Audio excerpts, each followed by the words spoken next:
Over to you. Yeah, Nick. Hang on, let me pull up her. Bit of a background. Who is it? Who are we talking about? I have the story. Kotaku chief editor, Chief Wokey, that basically is helping destroy video games. I cannot find where's I've got it. I'd shared it. Okay, all right, you share it because I can't find it. You can put it into the show, Culture. You've got all full access to it. Oh, okay. I did. What the hell? Where is it? I shared it. You can add it to the stage as well, though. You got full access. There we go. So Alyssa Mercante, this chick from hell, she no longer is working at Kotaku. I wonder why. This is a great birthday present for me. Yeah, she's the worst. She was a senior editor, but she's leaving. In a post to X, she wrote, "Work news, exactly 2 years. I've decided to leave Kotaku and my role as senior editor. I am eternally grateful to Kotaku's editorial team and all that they taught me during my time there. They are some of the best in the business, and I will forever be proud to have shared a masthead with them. They continuously fight to maintain the editorial pillars that make Kotaku great and hold on to their journalistic integrity in the face of increasing pressure to compromise that. No, they hold on to the lack of journalistic integrity, and they did so because you were still there. And Kotaku is terrible, and it's because of you dumb bee." Right. And then she says, "It's been a long few months during which I've learned a lot about myself and my value as both a woman and a writer. This is the right decision for me. I have some things coming down the pike, so keep your eyes peeled." And then she added, "Also kiss my ass." Yeah. I wouldn't be surprised if they forced her to quit. Because Kotaku was going down the shitter. Yeah. It was a complete disaster over there, and she was one of the main reasons behind it all. Woke game journalism is slowly dying. Look at this follow-up. In a subsequent post, she posted, "This decision was made before the layoffs, but I'm even more glad I made it." Wow. No. Interesting. Yeah. Yeah, and it's unclear whether or not she was referring to the staff that was laid off in November of 2023 or whatever. Yeah. They could have laid her off and said, "All right, at the end of the year, you're going to be gone, or by December 1, you're going to be gone. We're going to allow you to stay here till then." And maybe she just leaves and is just quitting to be like, "No, they didn't get rid of me. I quit." Yeah, because these weirdos are petty like that. They'll do stuff like that because they want to feel like, "Oh, you can't get me. I got you first." That kind of type bullshit. Yeah, that is true, actually. Well, Kotaku's parent company, which is Go Media, which is collapsing, by the way. They keep selling off their brands and giving them to other people. Anyway, they confirmed the layoffs. While Geo Media is a lean, nimble organization, we are not immune to economic headwinds rattling our business. Yeah, the fact that nobody reads you anymore.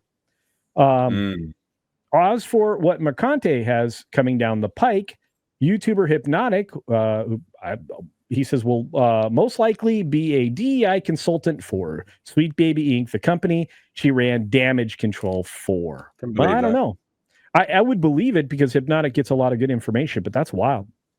Anyway, she's currently traveling to Montreal, Canada, where Sweet Baby Inc. is located. Oh, there you go. Yeah, she's a pip.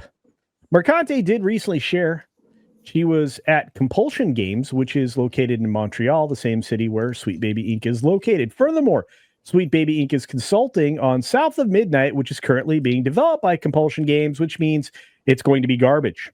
Yep. Yep. Yay, Xbox Studios, Compulsion Games, and the DEI Fest continues. That'll be another studio that gets shut down. Soon. Yeah. So, despite Mercante touting journalistic integrity in her post about leaving Kotaku, she infamously ran covers for Sweet Baby Inc. back in March and made it a point not to include the facts that Sweet Baby Inc. employees attempted to harass Brazilian gamer Cabrutus Rambo to get his Sweet Baby Inc. detected Steam curator list shut down and get his entire Steam account banned. Rather, they painted Sweet Baby Inc. as the victims and a harmless design company. Despite Sweet Baby Stink CEO Kim Belair sharing in 2019 that employees at large AAA studios should terrify executives with social media cancel mobs. That's right. Anyway, this goes on and on. But look, the news of the day is Mercante is no longer at a dying online media source, Kotaku. Yep. That's good. Fascinating. Yep. She is out of there. Yeah, so yeah, just more good news this week. So good stuff. Yeah, I'd say that's good news. I mean, I think ultimately this individual is probably gonna still populate her. Yeah, she'll still be around. She just won't be destroying Kotaku over there and making it woke Centerville game journo crap. Yeah, but I mean, I think it's always going to be that now. I don't think you're gonna.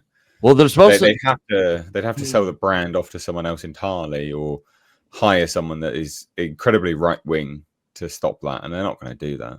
No, well, apparently they're supposed to be moving to game guides and getting out of the journalism part. But as long as she's been there, it's still been going on. So I don't know. I guess we'll see what happens. Game guides. Jesus. Well, there you go. I don't know what else to say. What do you reckon, Culture? What's your thoughts on this, mate? My thoughts are pretty plain. During my reading of the article, I think it's a good step forward for Kotaku, and I do believe that both of you are correct. The only way that they'll be able to recover is to actually introduce somebody who actually wants to do journalism in gaming.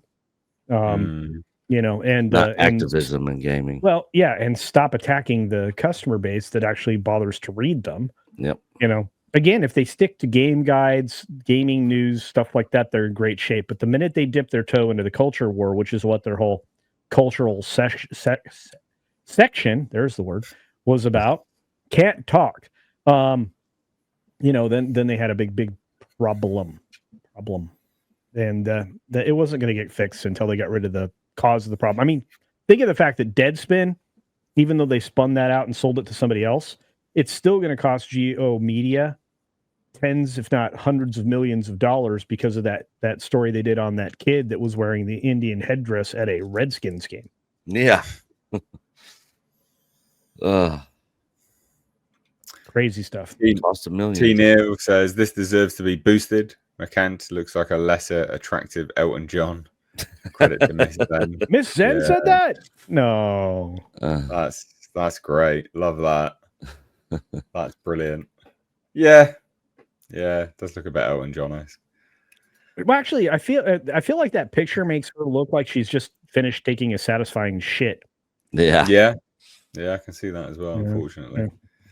That's hilarious. What a scummer! She is a scumbag. To be fair, she's one of the worst out there. Well, she attacked like everybody she could, not knowing that everybody shares the same attorney. That's a bad idea. Yeah, it's mental. Absolutely mental. We'll move on from that. We got a